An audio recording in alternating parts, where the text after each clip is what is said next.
Graça e paz, bom estarmos juntos mais uma vez. Nessa oportunidade estaremos aprendendo um pouco mais da Palavra de Deus. E hoje o nosso tema da Escola Dominical, na lição 4, é Purificação e Preservação. Noé, o juízo de Deus harmonizado com o seu amor gracioso redentor. Eu vou até repetir o texto, o tema da lição, e que você também esteja, quem tem as suas revistas, que deixe a sua revista próxima, que algumas vezes eu vou consultar e vou ler algumas passagens, algumas partes da revista, para assim a maior compreensão do assunto tratado. Então, o tema da nossa lição, vou repetir, é purificação e preservação. E tem um subtema, ou uma explicação do tema, Noé, o juízo de Deus harmonizado com seu amor gracioso e redentor. O texto básico é Gênesis 6, do verso 1 ao verso 9. Nós estamos estudando a revista Expressão, o Pentateuco visto de cima, primeiros passos na história da redenção. É essa revista que nós estamos estudando. Então nós vamos ter uma visão panorâmica do Pentateuco, dos 5 primeiros livros da Bíblia. A gente já teve o pastor dando a introdução, a diaconisa Ana Cláudia também já falou, e a Patrícia. E eu, o quarto, que estou falando sobre esse assunto, que é o juízo de Deus. A gente vai falar sobre o juízo de Deus e o amor de Deus. Então, um tema recorrente no Pentateuco é o juízo de Deus. A ira do Senhor contra o pecado é manifestado contra todos aqueles que praticam o mal, incluindo até os que fazem parte do seu povo. Então, como introdução, a gente, até mesmo antes de orar, já vou orar para a gente iniciar, mas que a gente pense sobre isso. A ira do Senhor contra o pecado é manifestada contra todos aqueles que praticam o mal, incluindo até os que fazem parte do seu povo. Vamos orar? Senhor Deus, muito obrigado, Pai, por mais uma oportunidade que temos de estar, Senhor, estudando a Tua Palavra, de estar aprendendo um pouco mais sobre o Senhor, aprender, Senhor, sobre o Teu amor, sobre o juízo, aprender, Senhor, sobre a história do povo de Deus e saber que o Senhor tem o controle de todas as coisas. Que nessa manhã, cada um que esteja acessando ou que venha acessar futuramente, possa, Senhor, estar sendo tocado, Senhor, pelo Teu Espírito, seja ministrado, Senhor, pela Tua presença e que nós, Senhor, possamos juntos aprender mais de Ti, mais do nosso Deus. Muito obrigado, Senhor, por essa oportunidade que temos hoje de estar, Senhor, falando livremente sobre o Senhor. Deus, continue a cuidar de nós, a cuidar, Senhor, da Tua igreja, a cuidar do Teu povo. Em nome de Jesus te agradecemos. Amém, Senhor. Então, como eu já disse, o tema recorrente no Pentateuco é o juízo de Deus. A nossa lição, ela traz, na revista do professor, ela traz a lição em uma frase. E eu gostaria de iniciar a gente pensando sobre essa frase, esse resumo que o autor da nossa revista, ele traz. Diz assim a lição em uma frase: toda iniquidade tem como consequência a ira e o juízo de Deus, mesmo quando praticado pelos que lhe pertencem. A estes, porém, ele corrige e disciplina ao mesmo tempo que reafirma sua graça redentora, manifestada na pessoa de Cristo Jesus. Aqui nessa frase, que o autor coloca, a lição em uma frase, ele vai mostrar para nós, ele vai dar o objetivo da nossa lição de hoje. A gente vai ver na primeira frase que eu destaquei, toda iniquidade tem como consequência a ira e o juízo de Deus. A parte do objetivo que nós vamos ver, toda iniquidade tem sua consequência a ira e o juízo, é a purificação e a detenção do mal. Então a gente vai ver durante toda essa lição em relação à purificação e à detenção do mal. 2. O segundo ponto que eu vejo dentro dessa frase, que eu destaquei, mesmo quando praticado pelos que pertencem. O objetivo aqui é o objetivo redentivo, é o objetivo de mostrar a graça redentora do nosso Deus. É a graça e a misericórdia, isso através da obra de Cristo. E também devemos entender que a correção é para o nosso crescimento e santificação. O Senhor nos corrige, como nós corrigimos os nossos filhos, é porque nós os amamos e precisamos corrigir um erro de caminho, uma trajetória errada, e a gente buscar, e o Senhor nos busca e nos corrige para que possamos entrar no caminho e no objetivo, que é chegar à estatura do varão perfeito, que é Jesus. Isso à medida que formos caminhando com o Senhor. Então, o objetivo, a correção, é para nosso crescimento e para nossa santificação. A nossa revista, o autor dividiu em 4 pontos. O primeiro ponto é a escalada da maldade. O segundo ponto, a união da luz com as trevas. O terceiro ponto, a reprovação do Senhor. E o quarto ponto, o juízo purificador e graça preservadora. Então, nesse momento, a gente vai começar a entender essa questão da escala, o ponto 1, a escalada da maldade. Antes da gente iniciar nesse ponto, eu gostaria de estar junto com os irmãos, lendo a palavra de Deus lá em Gênesis, capítulo 6, o verso 1 ao verso 9. Então a gente vai agora entrar no texto base da nossa lição. Então, a escalada da maldade, Gênesis 6, de 1 a 9. Assim diz a palavra do Senhor.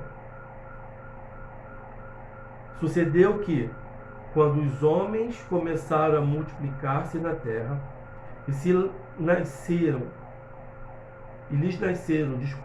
filhas, os filhos de Deus viram que as filhas dos homens eram bonitas, e dentre todas elas tomaram as que haviam escolhido.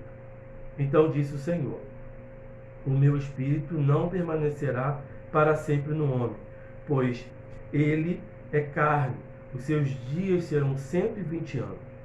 Naqueles dias, os nefilins estavam na terra, e também depois, quando os filhos de Deus possuíram as filhas dos homens, as quais lhe deram filhos. Esses nefilins eram os valentes, os homens de renome da antiguidade. E o Senhor viu que a maldade do homem na terra era grande e que toda a imaginação dos pensamentos de seu coração era continuamente má. Então o Senhor arrependeu-se de haver feito o homem na terra, e isso lhes pesou no coração. E disse-lhe o Senhor: destruirei da face da terra o homem que criei, tanto o homem como o gado, os animais que rastejam e as aves do céu, pois me arrependo de havê-los feito. Noé, porém, encontrou graça aos olhos do Senhor. Estas são as gerações de Noé. Ele era um homem justo e íntegro em sua geração e andava com Deus. Então aqui está o texto base da nossa lição, Gênesis capítulo 6, do verso 1 até o verso 9. Para a gente entender esse ponto, a escalada da maldade, é necessário que a gente volte tanto na palavra quanto no nosso pensamento, a gente relembrar algumas coisas. A gente tem que relembrar o que o pecado fez com a humanidade. O que o pecado fez com você e comigo. A gente já estudou, o pecado ele afetou o relacionamento do homem em 3 áreas. A primeira área, o relacionamento dele com Deus. A segunda área, o relacionamento dele com o seu próximo. A relação interpessoal e o relacionamento dele com toda a natureza. Então a gente vê que o pecado ele desfigurou aquela obra perfeita que Deus tinha feito. Então o pecado ele afetou o meu relacionamento com Deus, ele afetou o meu relacionamento com o meu próximo e relacionamento com toda a natureza. Então o pecado transformou aquela imagem, como diz a lição mais à frente, num borrão. A imagem estava borrada, a imagem já não estava mais a ser como o Senhor tinha feito, ela estava desfigurada.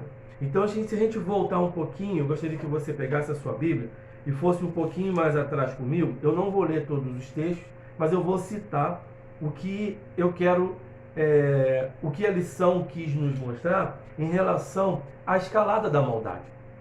Então a gente vai voltar um pouquinho, volta aí em Gênesis capítulo 3, a gente vai ver o título lá em cima da minha Bíblia, assim, a tentação e a queda.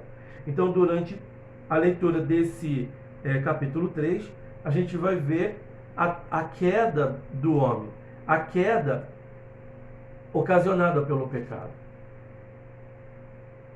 E começa, como é a escalada, o aumento dessa iniquidade, o aumento desse pecado dentro dessa geração. Então a gente vê no capítulo 4, no versículo 8, o primeiro homicídio, onde Caim mata o seu irmão Abel.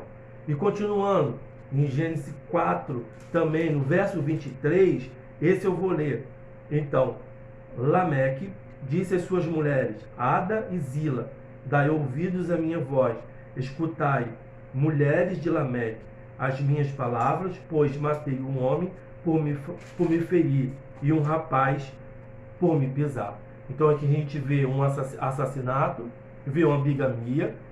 Esse aqui é um descendente de Caim, esse Lameque aqui é da descendência de Caim. E mais à frente, no próprio texto que nós lemos, no capítulo 6, no verso 5, o próprio Deus falando, o Senhor viu que a maldade do homem, Moisés escrevendo, o Senhor viu que a maldade do homem na terra era grande e que toda a imaginação dos pensamentos do seu coração era continuamente má. Então a gente começa a observar que há um crescimento, há uma difusão do pecado. Desde a tentação, da entrada do pecado e das consequências do pecado, aqui vem uma crescente de maldade e de iniquidade desse homem criado à imagem e semelhança de Deus. Mas você também dá para observar que durante a leitura, se você teve a curiosidade de ler já esses 6 capítulos do início de Gênesis, você vai ver que também que a Bíblia relata que nessa sociedade havia homens tementes a Deus. Um exemplo, Abel, o que o irmão matou, ele era temente a Deus. Aí tem da descendência de Adão, Sete e Enoque. Nós vamos ler agora Gênesis 5, 28, para a gente entender melhor. A gente vai ver aqui a questão da descendência de Sete, Lameque. Quando eu falei sobre a bigamia, foi Lameque da descendência de Caim. Agora nós vamos falar sobre sobre Noé, da descendência de Lameque, Sete, Lameque, Noé. Então vamos lá no capítulo 5, no verso 28. Lameque viveu 182 anos e gerou um filho, a quem chamou Noé, dizendo, este nos consolará de nossas obras e do trabalho de nossas mãos, que provém da terra que o Senhor amaldiçoou. Lameque expressa seu anseio. Lameque expressa o que estava no seu coração em relação a tudo aquilo que eles estavam passando. Então Noé, quando ele fala, este nos consolará das obras e do trabalho de nossas mãos. Toda iniquidade tem como consequência a ira e o juízo de Deus. Então nesse primeiro ponto nós vimos nesse primeiro ponto, nós vimos essa escalada da maldade. Então, como consequência disso, foi o que eu acabei de falar, toda iniquidade tem como consequência a ira e o juízo de Deus. Nós vamos entrar agora no ponto 2 da nossa lição, que tem como título União da Luz com as Trevas. Nós poderíamos listar muitos males do pecado, mas Gênesis 6 faz uma seleção muito significativa deles. A presença do mal e do pecado é um fato incontornável até que venha a restauração de todas as coisas. Então, o que a gente pode observar aqui, durante a leitura do capítulo 6, a gente vai ver alguns fatos desse mal que estava nessa sociedade, estava no homem, vamos dizer assim, no homem, e que veio gerar um juízo de Deus. Isso a partir da união da luz com as trevas. A primeira coisa que a gente vai fazer é fazer uma comparação entre dois textos. Eu vou voltar ao texto de Gênesis 6:2 e eu gostaria que os irmãos estivessem atentos e começassem a observar se você já ouviu em algum lugar ou se na tua mente vem algo assim como eu já vi isso em alguma história, eu já observei isso em algum outro texto. Então, vamos ler o capítulo 6, o verso 2 mais uma vez, mas calmamente e tentar lembrar de algum lugar que você já tenha visto isso aqui que está falando, algumas palavras que venham direcionar o nosso pensamento ou que tenham um eco de algum acontecimento passado que nós já comentamos ou estudamos. O verso 2 fala assim: os filhos de Deus viram que as filhas dos homens eram bonitas, e dentre todas elas tomaram as que havia escolhido. Eu vou ler de uma outra versão que fala assim: vendo os filhos de Deus que as filhas dos homens eram formosas, tomaram para si mulheres, a que entre todas mais lhe agradavam. A gente vai fazer uma comparação, isso eu gostaria que talvez se você tivesse lembrado, com Gênesis 3:6. A gente vai observar que nesse 6:2 há um eco de Gênesis 3:6. Então eu vou ler Gênesis 3:6. Gênesis capítulo 3, verso 6. Vendo a mulher que a árvore era boa para se comer, agradável aos olhos e árvore desejável para dar entendimento, tomou-lhe do fruto e comeu, e deu também ao marido, e ele comeu. Talvez não fosse tão fácil lembrar, mas a gente vai ver aqui algumas palavras que conectam os dois textos.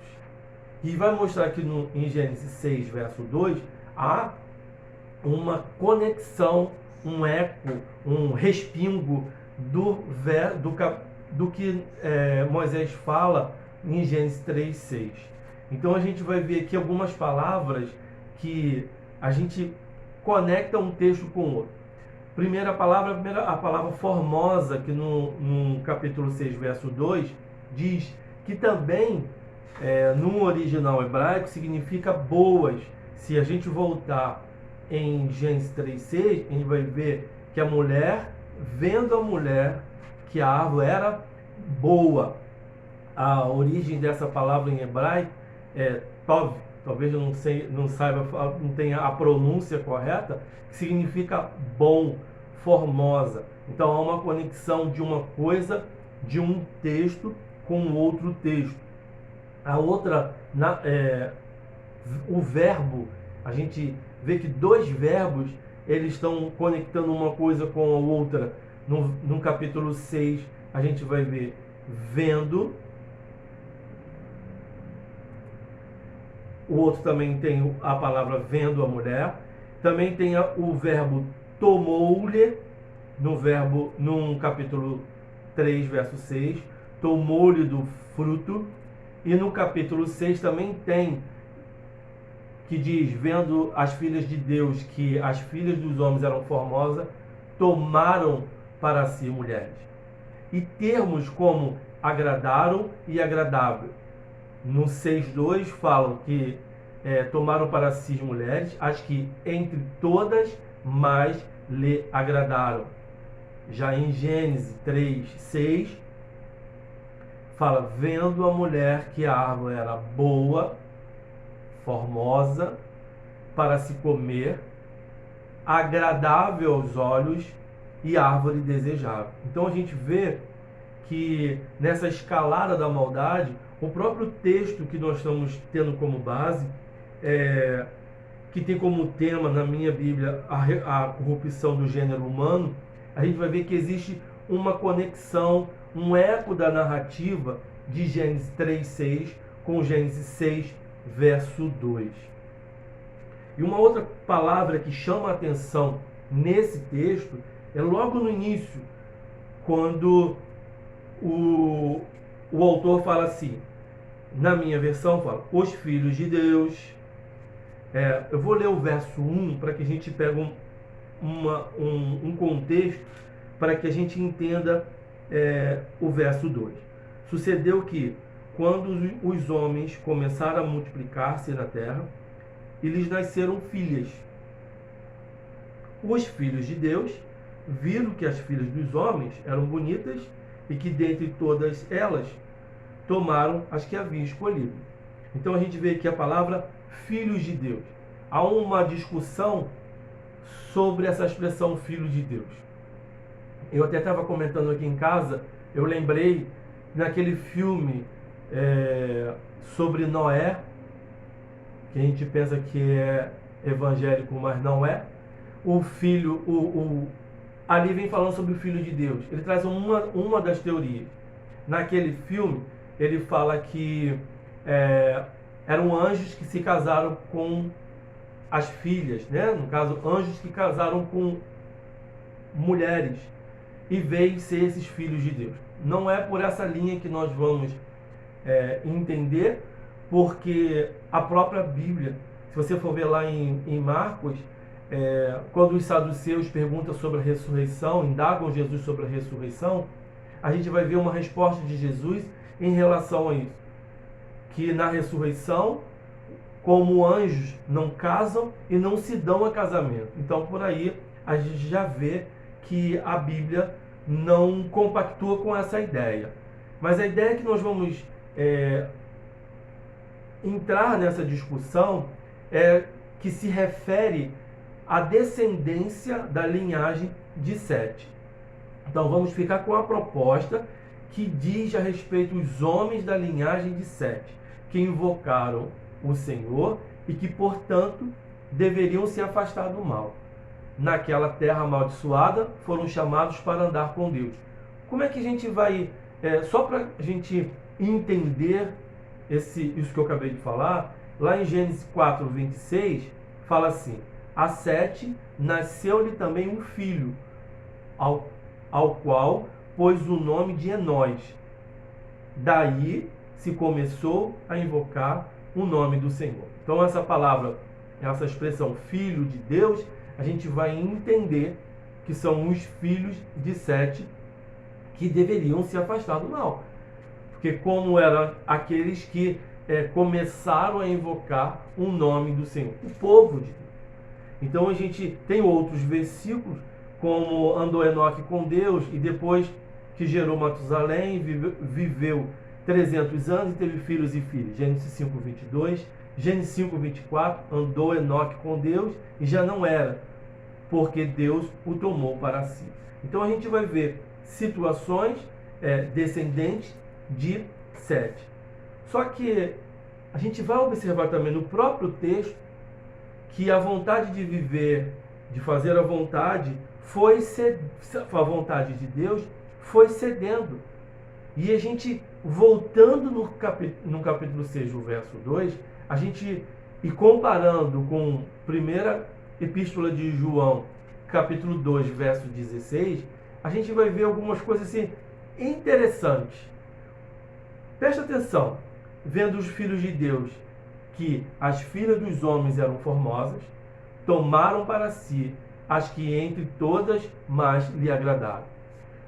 Primeira Epístola de João, capítulo 2, verso 16, fala que, porque tudo que há no mundo, a concupiscência da carne, a concupiscência dos olhos e a soberba da vida, não procede do Pai, mas procede do homem. A minha versão fala o desejo da carne, o desejo dos olhos e o orgulho dos bens, na Almeida, século 21.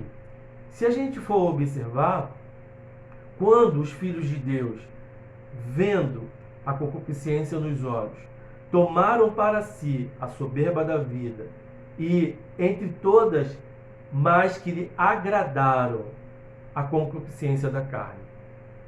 Até se a gente olhar o texto, a gente vai achar assim, mas foi vantajoso que nasceu deles. Se for continuar lendo o versículo 3, o versículo 4, parecia algo vantajoso. Mas o próprio texto, se a gente for tomar, que diz, isso desagradou a Deus. E João 2, 1 João 2, verso 16, no finalzinho fala assim, a concupiscência da carne, a concupiscência dos olhos e a soberba da vida não procede do Pai, mas procede do mundo. Então, eles se deixaram levar por desejos, por procedências que não eram de Deus. E isso desagradou ao nosso Senhor. Esse relato que nós acabamos de ter aqui, sobre esse casamento, sobre essa união, vamos dizer assim, essa união dos filhos de Deus com as filhas dos homens, ele gera um paradigma para Israel. A gente vai citar alguns textos, eu não tenho como ler todos os textos, senão vai virar uma vigília, não vai nem ser uma aula da escola dominical, vai ser uma vigília, vou ficar o dia inteiro lendo textos onde há esse paradigma dessa não união com luz, com treva. A gente vai ver primeiro em Gênesis 24, verso 3, quando Abraão manda buscar uma mulher para Isaac, e ele faz o servo dele prometer e jurar que essa mulher não seria das filhas dos cananeus. Então a gente vai ver aqui essa união dos filhos de Deus com as filhas dos homens. Em Gênesis 27, 46 e 28, de 1 a 2, mostra a preocupação de Rebeca com a escolha da esposa do seu filho Jacó. E a orientação de Isaac para que Jacó não escolhesse esposa fora do seu povo. Então a gente já vê aqui dois exemplos dos patriarcas que mandam escolher esposa, mas do seu próprio povo. Em Gênesis 46, 34, aqui já não é mais a escolha de esposa, mas o povo não se misturar com outro povo, que quando eles chegaram no Egito, os israelitas foram separados. Se você for ver lá em Gênesis 46, 34, eles ficaram em um local separado dos egípcios. Em Deuteronômio 7, de 1 a 4, no preparo para entrar na terra prometida, eles receberam uma ordem para não buscarem casamento com os habitantes daquela terra. Então a gente vai ver aqui que tinha um paradigma, tinha uma orientação, virou uma orientação aquilo que aconteceu lá em Gênesis 6:2. Mas mesmo não sendo uma regra absoluta, a gente vai ver que Judá, José, Moisés, eles se casaram-se com mulheres estrangeiras. Esse paradigma servia de norma geral de orientação. Aí pode pensar aí, mas por que existia essa norma geral? Porque Deus de antemão já sabia que aquela união ia trazer problema para o seu povo. Deus sabia, na sua soberania,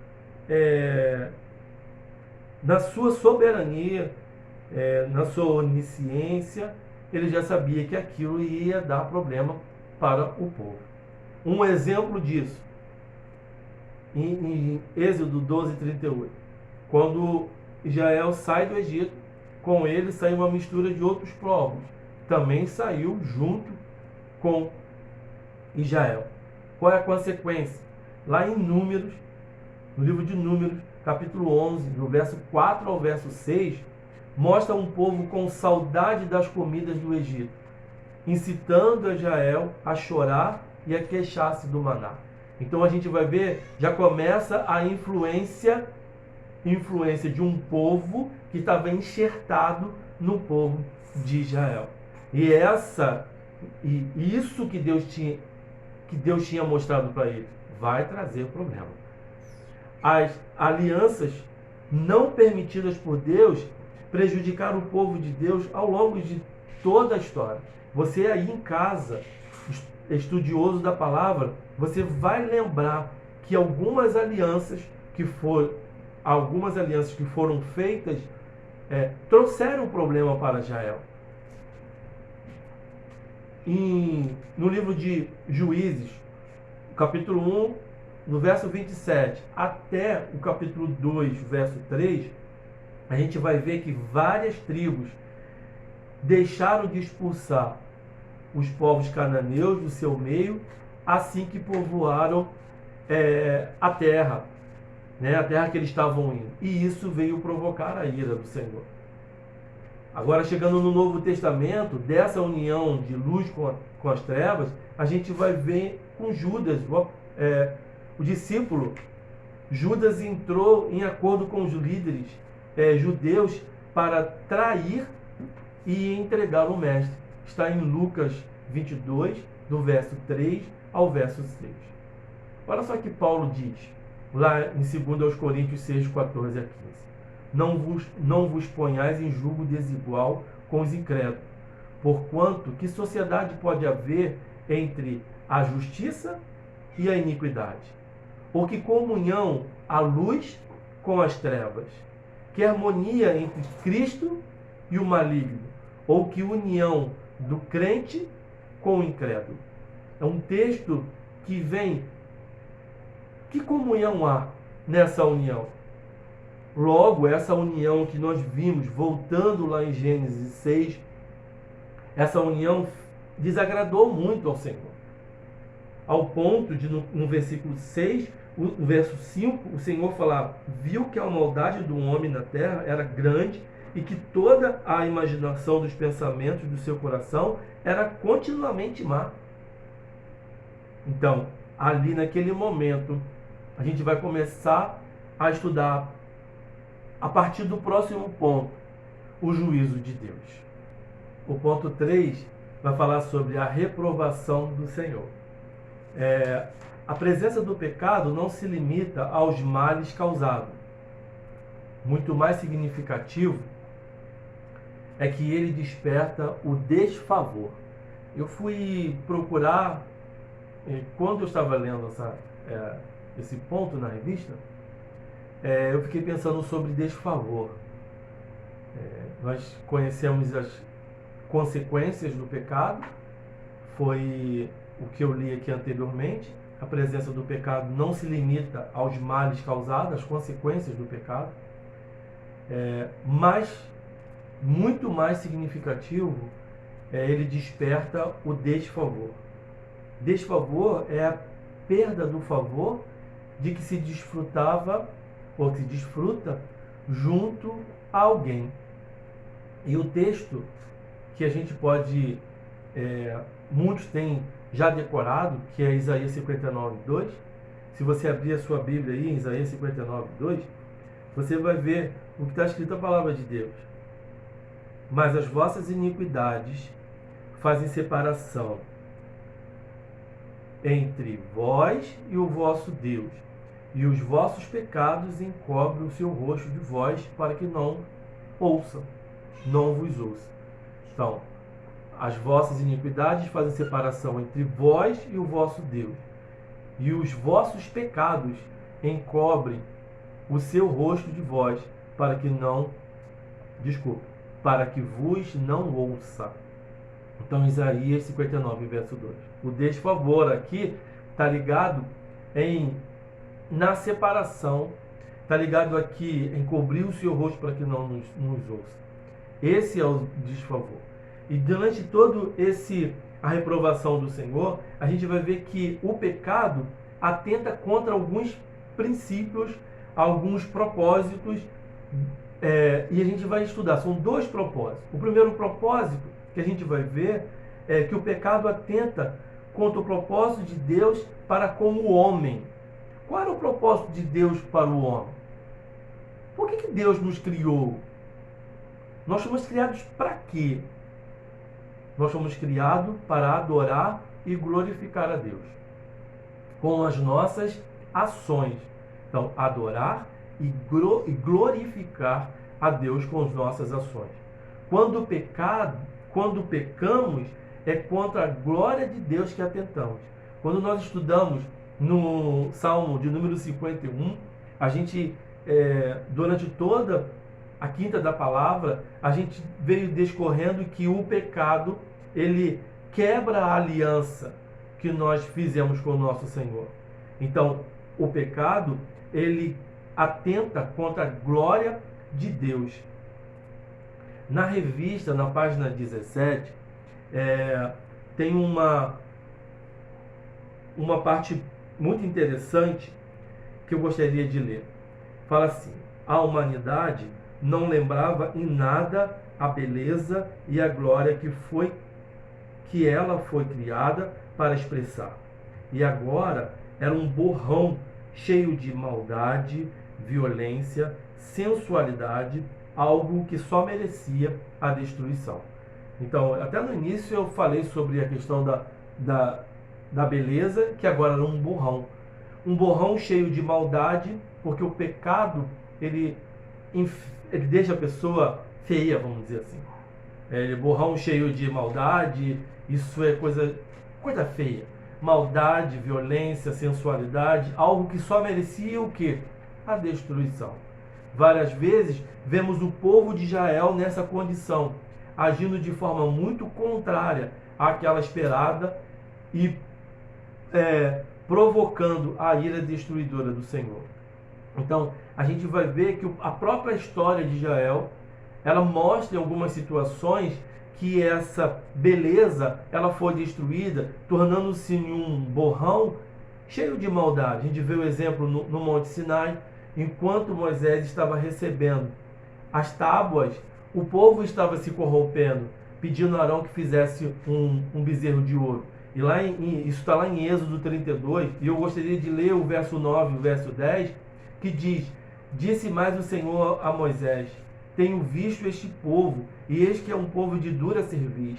Agora, pois, deixe-me para que se acenda contra eles o meu furor, e eu os consuma, e de ti farei uma grande nação. Um outro exemplo que a gente pode citar, além do Monte Sinai, são no momento que Israel confia no relatório dos 10 espias e não nas promessas do Senhor. Disse o Senhor, está lá em Números 14, verso 11 e 12. Disse o Senhor a Moisés: até quando me provocará este povo, e até quando não crerá em mim, a despeito de todos os sinais que fiz no meio deles? Com pestilência o ferirei e o desherdarei, e farei de ti povo maior e mais forte do que eles. Então a gente vai ver que a reprovação do Senhor em relação ao pecado. Nesses dois casos, no Monte Sinai e a questão dos espias, do acreditar nos 10 espias e não acreditar no Senhor, a intercessão de Moisés refreou a ira de Deus. Mas aquela geração não viu a glória do Senhor e a rejeitou, não viu a glória do Senhor e a rejeitou, foi condenada a morrer no deserto. Então, uma geração que não acreditou de tudo que ela tinha visto na glória do Senhor, rejeitou essa glória, ela foi condenada a morrer no deserto. Está lá em Números capítulo 14, do verso 20 ao verso 3. Então, no primeiro momento, a gente viu que o pecado, ele atenta contra os propósitos de Deus para o homem. O propósito de Deus para o homem é adorar e glorificar a Ele. Quando pecamos, nós pecamos contra a glória de Deus. O outro ponto, que o propósito o pecado atenta contra o amor divino pela humanidade. O homem, ele tinha abandonado o vínculo do amor e vida com Deus. Mas é algo assim tremendo, que um Deus que busca relacionamento, busca reencontrar com esse homem, ele jamais muda a sua relação de amor com a humanidade. Aquele desfocado borrão era sua imagem e semelhança. Por causa do seu amor, desde a eternidade, tinha decidido entregar-se na pessoa do Filho para resgatar a humanidade e a criação perdida.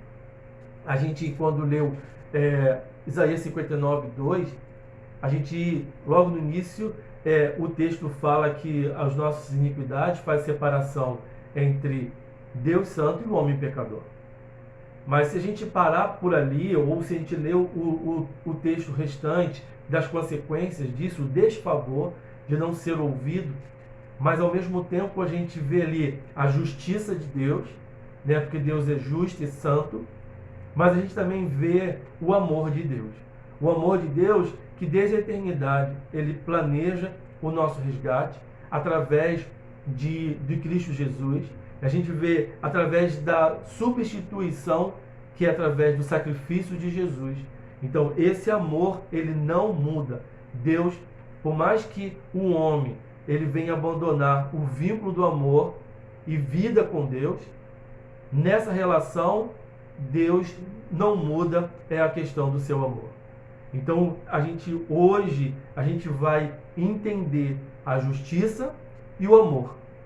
A justiça, Deus é justo e ele vai cumprir aquilo que apraz ele fazer. Se a gente errou, se a gente pecou, as consequências do pecado, mas ao mesmo tempo ele vai mostrar o amor dele através da regeneração, através de Cristo Jesus. Então, todo o relato bíblico mostra a gravidade dos nossos pecados e o destino que eles merecem. Então, pecamos e, como consequência, merecemos o juízo de Deus. Sabemos que Deus conduz todas as coisas para a sua glória e manteve seu eterno propósito de redenção. Então, não existe conflito, né? Na nossa lição fala assim, que parece didaticamente que existe um conflito entre justiça e amor. Não existe um conflito entre justiça e amor. A gente vai ver no texto de Gênesis 6 que Deus, a justiça de Deus, o juízo de Deus, e logo seguinte a gente vê o amor de Deus sendo aplicado naquela situação. Então a gente começa a entender que esse Deus que é tão grande, mas que é um Deus que quer se relacionar contigo e comigo, é um Deus que quer manter um vínculo, mesmo sabendo que somos pecadores e falhos, e que, como diz 1 João 1,9, se nós confessarmos os nossos pecados, Ele é fiel e justo, Ele mostra o seu amor para conosco, nos perdoando de todo pecado e da injustiça. Então a gente vê Deus mostrando o seu amor, Ele mostra a justiça dele, que Ele é um Deus justo, um Deus que tem um juízo para o pecado. Eu, quando estava escrevendo na revista, eu coloquei assim: Deus abomina o pecado, mas ama o pecador. Então ele tem a justiça e o amor. No ponto 4, nós estamos chegando já ao final da nossa lição, vai falar sobre o juízo purificador e a graça preservadora. Nós vamos voltar lá no texto de Gênesis 6, de 1 a 9. Eu não vou ler o texto todo, já li, já foi lido, mas gostaria que a gente voltasse lá no texto de Gênesis 6, e a gente vai observar algumas coisas. Moisés, ele faz um relato, ele descreve anteriormente o que estava acontecendo, o quadro de corrupção e o impacto que essa corrupção causava em Deus e nos homens. Moisés, então, a partir do verso 7, ele traz a sentença que foi pronunciada por Deus. Então vamos ler o verso 7. Ele diz assim: E disse o Senhor: Destruirei da face da terra o homem que criei, tanto o homem como o gado, os animais que rastejam e as aves do céu, pois me arrependo de havê-los feito. O verso 8, ao invés de mencionar a tristeza de Deus, menciona a graça. A gente vai ver o verso... eu adiantei um pouquinho do que eu tinha que falar, eu vou voltar aqui. Então, voltando no verso 7. Moisés passa para a sentença que foi pronunciada no verso 6 e 7, e no verso 13, foi isso que eu esqueci de falar, mostra que ele reafirma a sentença. Vamos ler o verso 13. Então, Deus disse a Noé: O fim de toda a humanidade chegou diante de mim, pois a terra está cheia de violência dos homens, e eu o destruirei juntamente com a terra. Então aqui é a sentença pronunciada por Deus no verso 7, o juízo, e reafirmando o juízo no verso 3. O peso no coração, a gente vai ver no verso 6, que a palavra de Deus fala assim: Então o Senhor arrependeu-se de haver feito o homem da terra, e isso lhe pesou no coração. O peso no coração não impedirá o pleno exercício da ira de Deus. Apesar de ter o peso no coração, Deus iria cumprir o juízo dele. Era necessário que cumprisse o juízo dele. Aí a gente entra no verso 8, foi o que eu estava adiantando. O verso 8, ele fala assim: Noé, porém, encontrou graça aos olhos do Senhor. Ao invés de mencionar a tristeza de Deus, ele agora está mencionando a graça em favor de Adão. Desculpa, em favor de Noé. Então a gente vê que Noé, porém, encontrou graça. Então a gente vê o juízo de Deus e a graça de Deus. Deus alcançando a Noé. O favor e o prazer de Deus são dirigidos para aquele único homem. Ele era o escolhido de Deus para continuar o plano de redenção e preservar a glória de Deus na criação. A gente vê na vida de Noé a continuação de um plano de redenção, um plano que nos alcança, esse plano de redenção que nos alcança através de Cristo Jesus. Justiça e amor são perfeições de Deus que nunca entram em conflito. E a sentença pronunciada demonstra isso. A gente vai ver a sentença de Deus, a justiça de Deus e o amor de Deus. A justiça foi plenamente satisfeita e a progressão do mal foi estancada, mas seu pleno amor também foi satisfeito. A graça de Deus se manifestou salvadora a Noé. Então a gente vê Deus cumprindo o juízo e Deus mostrando a sua graça e o seu amor. Então justiça e amor, eles são perfeições que não são conflitantes, mas elas andam lado a lado. Elas não... uma confunde a outra. Então a gente vai ver aqui que a graça de Deus se manifesta como salvadora a Noé. Houve outra vez em que a justiça e o amor de Deus se encontraram perfeitamente. Você e eu podemos lembrar de quando isso aconteceu. O Filho amado de Deus sofreu todo o peso da ira e da maldição que os nossos pecados merecem. Quando em Jesus, Deus homem, todo o plano de redenção se consumou sem que nenhum pecado fosse deixado impune. Então, outra vez que a justiça e o amor de Deus se encontram, foi quando Jesus vai à cruz do Calvário para nos redimir. Então, as ações de Deus contra o pecado no meio do seu povo são caracterizadas por esses dois aspectos. elas purificam o povo de Deus dos seus pecados, ao mesmo tempo em que reafirmam a graça que nos conduz à redenção.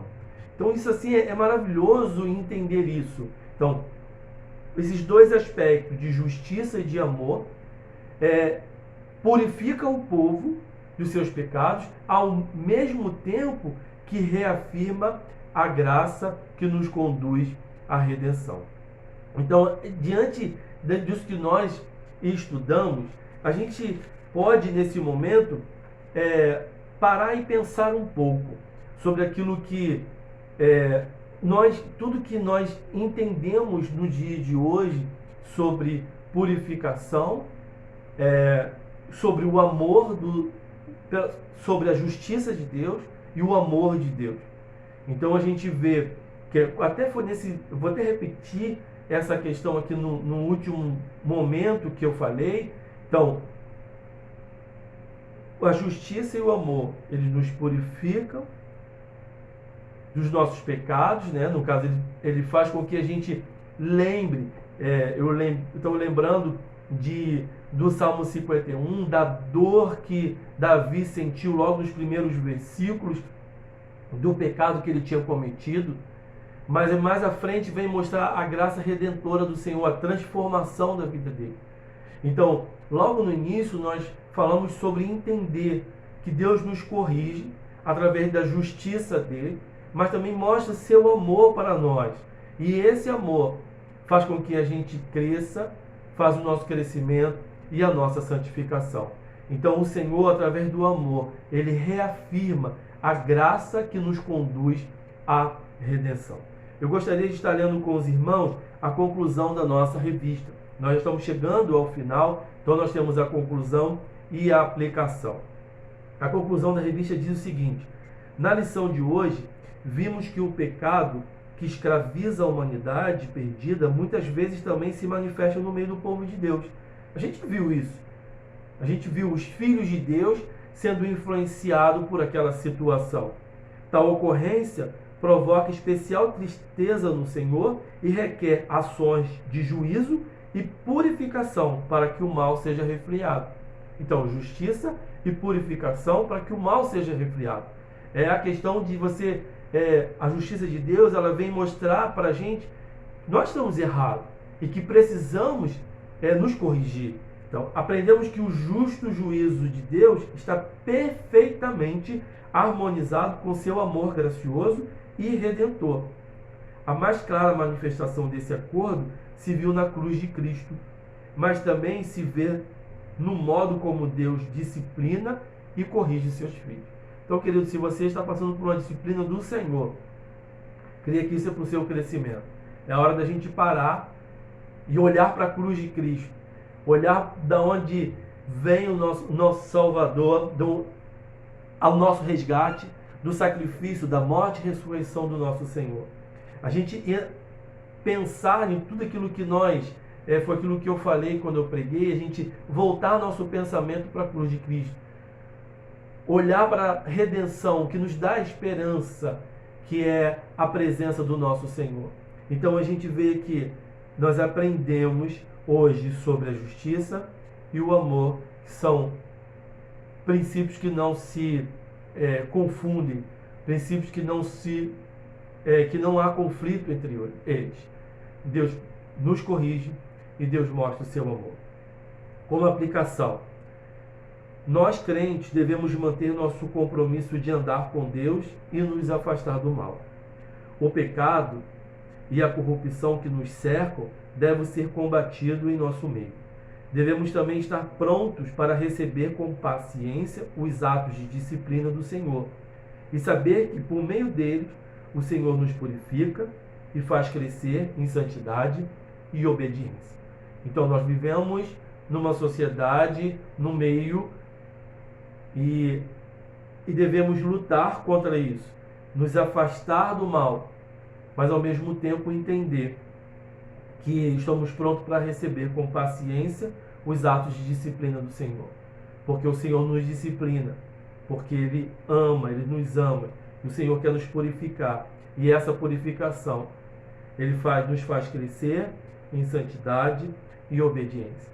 Então eu gostaria que você nessa manhã pensasse sobre isso, pensasse no sacrifício de Cristo, pensasse no amor de Deus demonstrado através de Jesus Cristo na cruz do Calvário, mas principalmente Deus estava cumprindo a justiça dele, onde nós não tínhamos condições nenhuma de cumprir todos os requisitos, mas Cristo, sendo sem pecado, se fez pecado, o pecado recaiu sobre ele, e esse pecado que recaiu sobre ele vem nos trazer a redenção.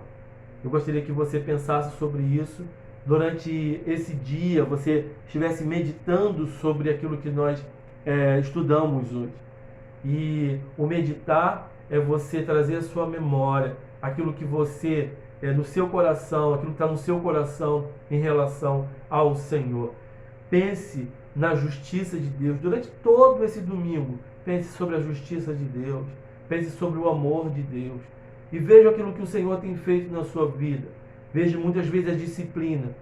Veja como o juízo de Deus sobre a sua vida, sobre a correção que o Senhor quer trazer. Mas também veja que o amor demonstrado pelo Senhor, o Senhor, ele planeja cada dia estar mais próximo de nós, nos resgatando, nos redimindo. Então, que você pense sobre isso. Traga a sua memória durante esse domingo. Traga o seu coração. Analise o seu coração, a sua mente. Comece a pensar. Isso é meditar. Trazer a palavra do Senhor para todo o seu contexto de dia. E que o Senhor possa estar te abençoando nessa manhã.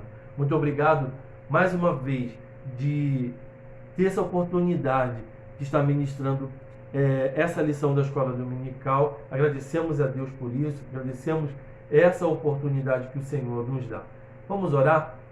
Senhor Deus, muito obrigado por mais um dia, Senhor, em podermos estudar a Tua palavra, aprender, Senhor, sobre a Tua justiça, sobre o Teu amor, sobre todo o Teu plano de resgate sobre as nossas vidas.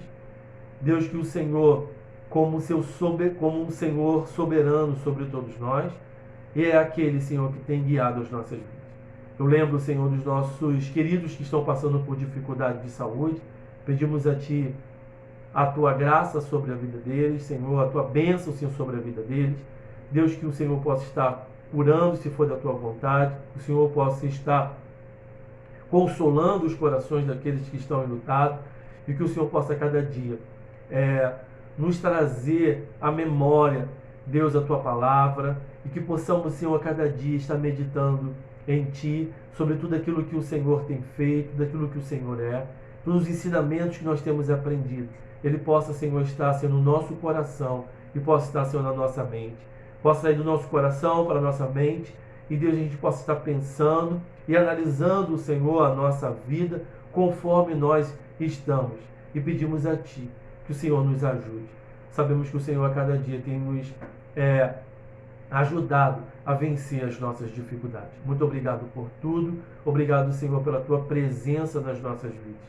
Nós Te agradecemos. Em nome de Jesus. Amém.